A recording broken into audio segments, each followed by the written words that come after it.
వాడుకగా వాక్యమును చదివితిమి గాని వాస్తవముగదాని భావమే మరచితిమి.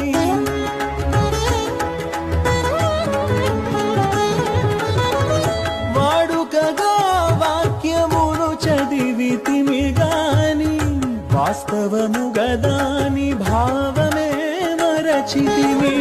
ఆచారముగా ఆలయమేగితిమి గాని ఆచారముగా ఆలయమేగితిమి గాని ఆచరణలో ఆజ్ఞలను విడచితిమి. ఆచరణలో ఆజ్ఞలను విడచితిమి. తుదకు వాక్యము నీవని ఎరిగితిమి. నీ ఆలయముగా మేము మారితిమి. యేసు అంజలి ఘటించిన